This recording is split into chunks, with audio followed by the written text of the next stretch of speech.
Hi guys, Albert here. Just got back from my run, and before I take my shower, I just want to tell you that this week's episode of Most Cowbell, I'm going to show you my practice routine with the Mendelssohn Glee Club. This is one of my hobbies since I retired. I joined this all-male singing group, and I'll tell you a little bit more about the history of it. And we're doing a concert in a couple weeks, so I really have to bear down on these songs and get them under my belt. So now I'm going to go take my shower, and when I come back, I'll show you how I get ready for my performance in this organization.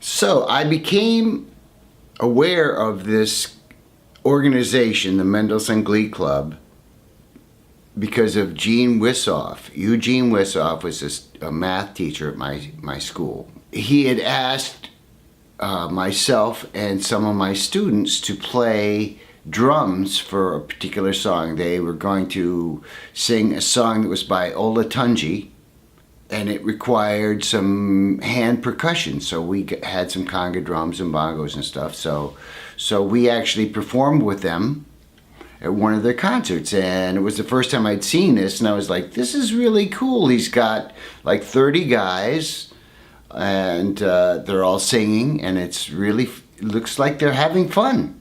And it sounded really good too. The Mendelssohn Glee Club is the oldest musical organization in the United States. They were formed in 1866, right at the end of the Civil War. And in the North, there was all this newfound wealth, I guess the war wealth or whatever, and so there was these nouveau riche people. So there was a fan of Mendelssohn who decided to start this group. And they do all four-part harmonies. Sometimes it splits into wider, like they have a tenor, first tenor, a second tenor, baritone, and bass. And so the baritones sometimes split into two parts, and the second tenors sometimes split into two parts. Okay, and most of the members are either baritones or second tenors. When I started last year, I was a baritone, but they decided that they needed me in the second tenor category. So I'm singing second tenor now. And the material is a mix of like classical music and jazz and pop and novelty tunes and all kinds of stuff. And this is my hobby. This is one of my hobbies that I like to do. It's really fun. It's a challenge, the reading part, the singing like an opera singer part. There is not really any room for really rough sounding voices. You need to try and make the nicest sound you can with your voice. But I'm learning a lot. I'm learning how to blend in with a big group. For my practice routine, what I do is I go through the songs with the music.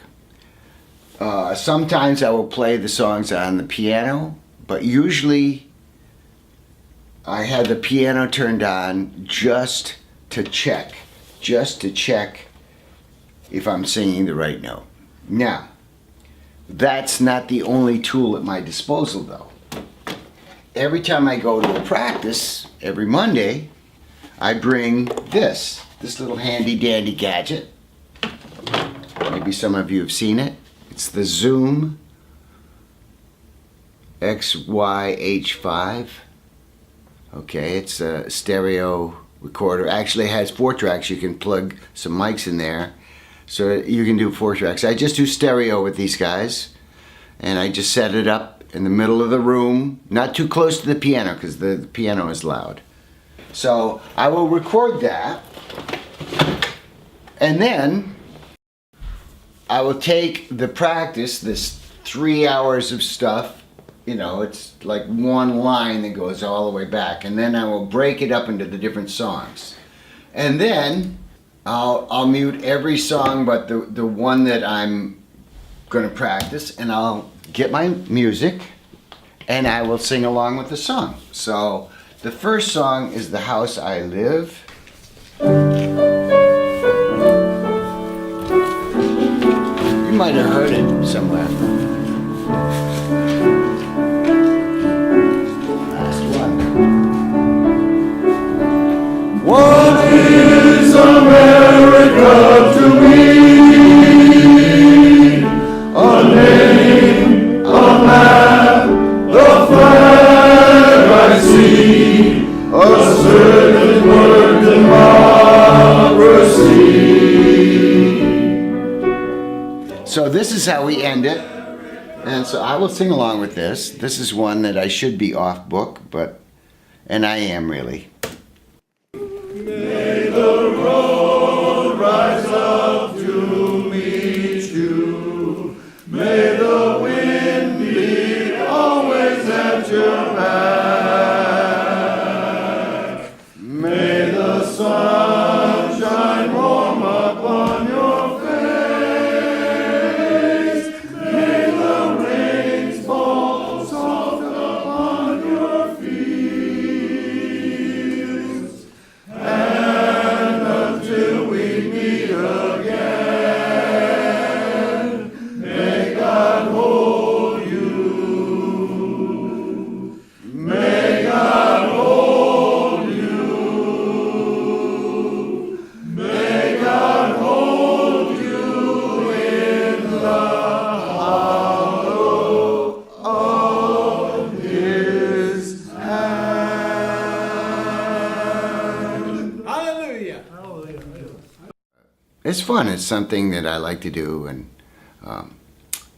and I would encourage anybody, you know, that especially older people, if you're retired like me, you want to find something to do that is fun, that is a bit of a challenge, something that you can handle, that you don't get totally frustrated with. So that's it. That's my routine. I've shared most of what I do to prepare myself for this adventure, this particular adventure. Anyway, stay tuned. I'll see you next week. Don't forget to subscribe if you haven't already. Leave a comment. Any thoughts about this? I'll write back to you, or at least heart you. Okay. Thank you for watching. See you later. Bye.